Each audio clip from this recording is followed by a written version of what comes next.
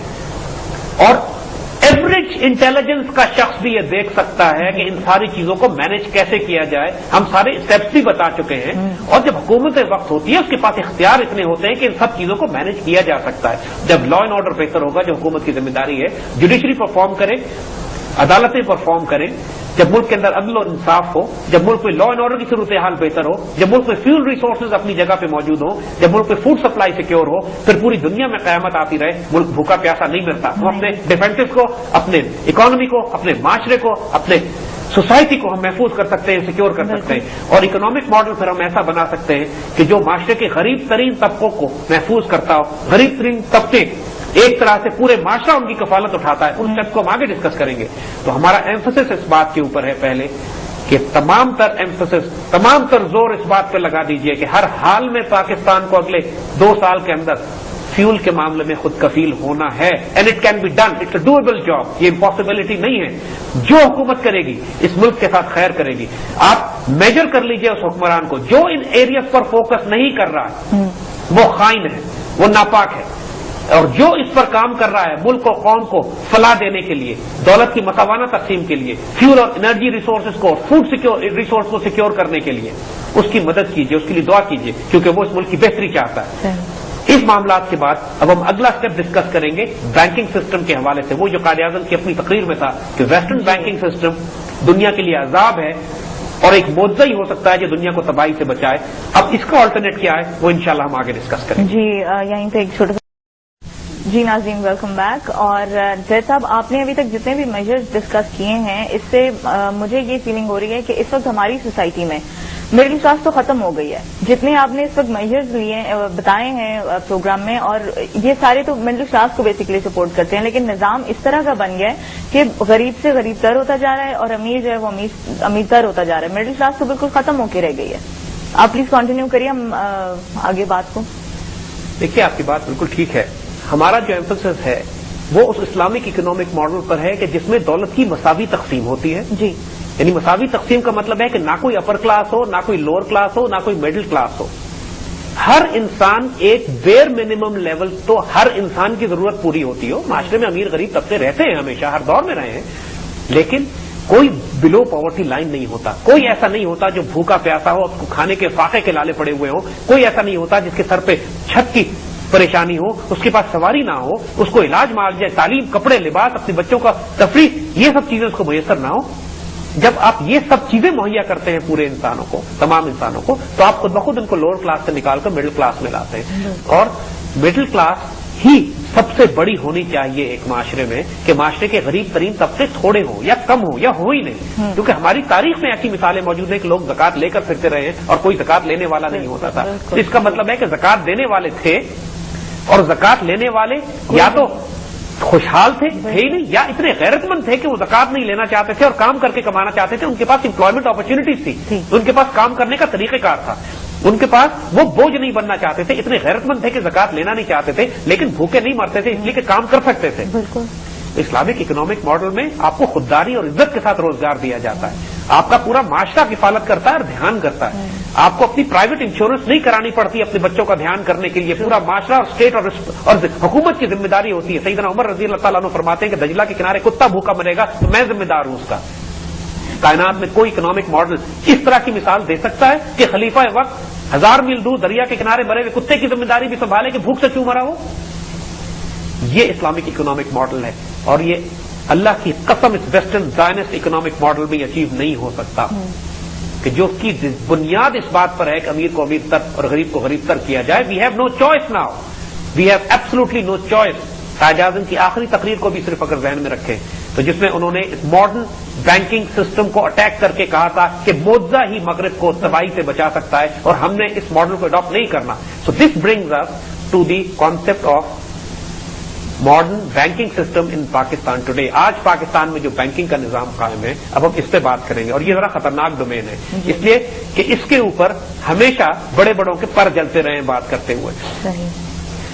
دیکھیے اس وقت انگلینڈ کا حال یہ ہے کہ انگلینڈ میں 97% کیش فلو جو دولت ہے انگلینڈ کے پورے معاشرے میں 97% جو کیش فلو کرتا ہے وہ پرائیویٹ بینکرز کے ذریعے کرتا ہے. حکومت صرف 3% کیش کنٹرول کرتی ہے. اچھا. یعنی جو بنیادی فنڈامنٹل ہے دین کا کہ دولت کو چند پرائیویٹ ہاتھوں میں جمع مت ہونے دو, وہ تو یہاں فلاؤٹ ہو گیا, وہ تو یہاں رول بالکل تباہ برباد ہو گیا. اس کا ریورس اسلامک اکنامک ماڈل ہے. اب آج کل کیفیت کیا ہے دیکھیے, ہم بڑی سخت بات کریں گے اور بڑے لوگوں کو یہ بری بھی لگے گی, لیکن اسلامک اکنامک ماڈل میں پرائیویٹ بینکس کی کوئی گنجائش نہیں ہے. پرائیویٹ بینکس جن کی بنیاد فریکشنل ریزرو بینکنگ پہ ہو, جس کی بنیاد پیپر کرنسی پہ ہو, جس کی بنیاد یہ ہو کہ چند انسان پورے معاشرے کی کیش سپلائی کنٹرول کرتے ہیں. دیکھیے فریکشنل ریزرو بینکنگ کی وجہ سے پورے معاشرے میں انفلیشن پھیلتی ہے. انفلیشن مہنگائی, افراط زر کے نتیجے میں مہنگائی ہوتی ہے. جو پیسہ ہوتا نہیں یہ صرف کھاتوں میں انٹریز کر کے ایجاد کر دیتے ہیں. نتیجہ یہ ہوتا ہے کہ پورے معاشرے میں آرٹیفیشلی انفلیٹڈ منی سپلائی جانا شروع ہو جاتی ہے. ان ریالٹی اتنے تو پرنٹڈ بینک نوٹس بھی نہیں ہوتے. ایک 100 روپے کے بدلے یہ 2000 روپے قرض ایشو کرنا شروع کر دیتے ہیں. تو ظاہر ہے جب 2000 روپے مارکیٹ میں آئیں گے اس معاشرے میں کہ جس میں یہ صلاحیت نہیں ہے کہ اتنی تیزی سے پروڈیوس کر رہا ہو, یعنی ہمارا معاشرہ کوئی پروڈیوسنگ معاشرہ تو ہے نہیں, ویسے بھی کنزیومر ہو گئے اور جو سپلائیز موجود ہے مارکیٹ میں وہ ایک محدود تعداد میں ہے. ایک اسٹیبل اکنامک سسٹم میں, ایک real wealth based economic system میں یہ ہے کہ کیش سپلائی آہستہ آہستہ بڑھتی ہے. اور جب کیش سپلائی آہستہ آہستہ بڑھتی ہے تو جو مارکیٹ میں چیزیں موجود ہیں وہ بھی آہستہ آہستہ ان کی تعداد بڑھتی ہے. لہذا انفلیشن نہیں ہوتی. اس کو کہتے ہیں انفلیشن نہیں ہو رہی. جب چیزیں اتنی ہوں اور اچانک کیش سپلائی بڑھ جائے اس کو کہتے ہیں افراط زر. اس کے نتیجے میں سب لوگ بھاگتے ہیں تھوڑی سی چیزوں کو لینے کے لیے اور قیمتیں چڑھ جاتی ہیں. یہ simple principle fractional reserve banking کی وجہ سے وجود میں آتا ہے جو تمام پرائیویٹ بینک جس کے بغیر یہ گزارا کر ہی نہیں سکتے. اب اگر آپ پرائیویٹ بینک سے یہ کہیں کہ فریکشنل ریزرو بینکنگ ختم کر دیجیے آپ, یعنی آج اسٹیٹ بینک کے لاز یہ ہیں پاکستان میں کہ پرائیویٹ بینکس کو 17% یا 16% ریزرو رکھنے پڑتے ہیں, باقی 80% تک 90% تک ہی آگے قرض دے سکتے ہیں اپنے ڈپازٹس کا. اگر آپ ان سے کہیے کہ آپ نے 90% ڈپازٹ رکھنے ہیں, صرف 10% آپ آگے دے سکتے ہیں, تو یہ ان کو بقول ان کے وارہ ہی نہیں کھائے گا, ان کو فائدہ ہی نہیں ہوگا اس کا. یہ بینک خود بخود بند ہونا شروع ہو جائیں گے. اس پرابلم کو ریزالو کیسے کیا جائے؟ دا پرابلم از کہ اگر آپ نے اپنے معاشرے کو درست کرنا ہے, اگر آپ نے ایک اسلامک اکنامک ماڈل بنانا ہے, اگر آپ نے وہ اکنامک ماڈل بنانا ہے کہ جو زائنسٹ بینکنگ سسٹم سے باہر ہو, چاہے پیپر کرنسی آپ استعمال کریں کچھ عرصے کے لیے جب تک کہ آپ کے پاس ریئل ویلتھ گولڈ ویلتھ نہ ہو, تو ایک بنیادی قاعدہ یہ ہے کہ تمام منی سپلائی معاشرے میں ریاست کے کنٹرول میں ہونی چاہیے, پرائیویٹ بینکرز کے کنٹرول میں نہیں ہونی چاہیے. ہم آپ کو اسٹیٹمنٹس دکھا سکتے ہیں پرائیویٹ بینکرز کے, خاص طور پر بینک آف انگلینڈ کے چیئرمین کے 1920 کے اسٹیٹمنٹ اس نے یہ دیا اپنے بینکرز کی ایک کمیونٹی میں, اور اس نے اپنے بینکرز سے یہ کہا کہ ہم بینکرز وہ لوگ ہیں جو معاشروں کو تباہ کرتے ہیں, برباد کرتے ہیں, پوری انسانیت کو فساد میں ہم نے مبتلا کیا ہوا ہے, اور اگر کائنات میں کبھی امن اور سکون چاہیے تو پرائیویٹ بینکنگ پریکٹسز کو ختم کرنا پڑے گا. اور یہ اسٹیٹمنٹ بینک آف انگلینڈ کے چیئرمین کی 1920 کی دی ہوئی ہے, اور ہمارے پاس آن ریکارڈ موجود ہے. ہماری ویب سائٹ پہ اگر آپ جائیے brasstax.pk, اس پر جو پالیسی پیپرز پڑے ہوئے ہیں اس میں ایک پیپر میں یہ پورا article how to use real wealth اور یہ زکات ریئل ویلتھ میں کیسی دی جائے، اس پیپر میں آپ کو سب کچھ مل جائے گا، اور یہ بات بالکل کلیئر ہو جائے گی کہ خود بینکرز مانتے ہیں اس بات کو کہ معاشروں کو تباہ و برباد کروانے میں ہمارا پورا رول ہے، اور اگر کسی معاشرے کو فلاح برکت اور خیر دینی ہے، اس میں دولت کی مساوانہ تقسیم کرنی ہے، افراط زر سے اس کو روکنا ہے، مہنگائی سے اس کو روکنا ہے، اور اس معاشرے میں مساوانہ تقسیم ہونی چاہیے طبقوں کے درمیان میں، تو پرائیویٹ بینکنگ کو ختم کرنا پڑے گا۔ اب چونکہ ہماری حکومتیں پرائیویٹ بینکنگ فی الحال تو ختم نہیں کر رہی ہیں، افورڈ ہی نہیں کر سکتی، لیکن اس کو ریسٹرکٹ کرنا پڑے گا۔ جو دنیا جہان سے بے تحاشا پرائیویٹ بینکس آ کے یہاں پر انویسٹمنٹ کر رہے ہیں، جو انہوں نے کنزیومر سوسائٹی بنا دی ہے پورے معاشرے کو، جو انہوں نے پورے معاشرے کو قرض میں مبتلا کر دیا ہے کریڈٹ کارڈ اور لیزنگ کے ذریعے، اور ہمارا لائف سٹائل تبدیل کر دیا ہے from a producing society to a consumer society. وہ شخص جو اپنی نیڈز پوری کرتے تھے، اپنی خواہشات نفس پوری کرتے پاگل ہوئے جا رہے ہیں، بالکل پورے معاشرے کو بے ترتیب کر کے رکھ دیا ہے، تباہ برباد کر دیا ہے، اور یہ خصوصیت ہے پرائیویٹ بینکرز کی، کیونکہ ان کا موٹو ہی پروفٹ ہے، سود پہ لینڈنگ، منی لینڈنگ کے بغیر ان کا گزارا نہیں۔ بالکل منی لینڈنگ بھی اگر وہ صرف اتنی کریں جتنے ان کے پاس ڈپازٹس ہیں تو پھر بھی شاید یہ گزارا کر سکے، لیکن قرآن کے مطابق یہ تخبط الشیطان من المس، شیطان نے تو چونکہ باولا کیا ہوا ہے سود کھانے والے کو، لہذا ان کے ہوش و حواس تو کام نہیں کرتے، لہذا ان کو مزید سے مزید پیسہ چاہیے، جس کے لیے انہوں نے فریکشنل ریزرو بینکنگ ایجاد کی ہے۔ اس میں اب کوئی شبہ نہیں رہ گیا، کوئی بھی حکومت پاکستان میں ہو یا کسی اسلامی ملک میں ہو یا کسی ملک میں ہو کہ جو اپنے معاشرے کو تباہی اور بربادی سے بچانا چاہتی ہے، تو fractional reserve banking based private banking system کو بند کرنا پڑے گا۔ تمام بینکس اگر فی الحال پیپر کرنسی بھی استعمال کرنی ہے تو وہ ریاست کے کنٹرول میں ہونے چاہیے۔ ان تمام تفصیلات کو ہم اگلے پروگراموں میں انشاءاللہ ڈسکس کریں گے۔ ابھی ہم صرف اسی بات پہ ایمفسائز کرتے ہیں کہ سب سے بڑا فتنہ پرائیویٹ بینکس کی وجہ سے، اور اس فتنے کو براہ راست اٹیک کرنا پڑے گا۔ جی زید صاحب، یقیناً بہت ہی تھاٹ پرووکنگ آپ نے ایشوز جو ہے وہ ڈسکس کیے ہیں، اینڈ آئی ہوپ کہ ہماری قوم اور ہم سب ان چیزوں پہ غور کر سکیں اور پھر ان کو کسی طرح سے امپلیمنٹ کرنے کی کوشش، ایک سٹیپ ہی لے سکیں کم سے کم، تو بہت بڑا چینج آئے گا۔ ہم اپنی گفتگو کا سلسلہ جاری رکھیں گے، لیکن اس وقت ہم پروگرام کو یہیں ختم کر رہے ہیں۔ ناظرین، براس ٹیک سے نخبت ملک اور زید حامد کو اجازت دیجیے۔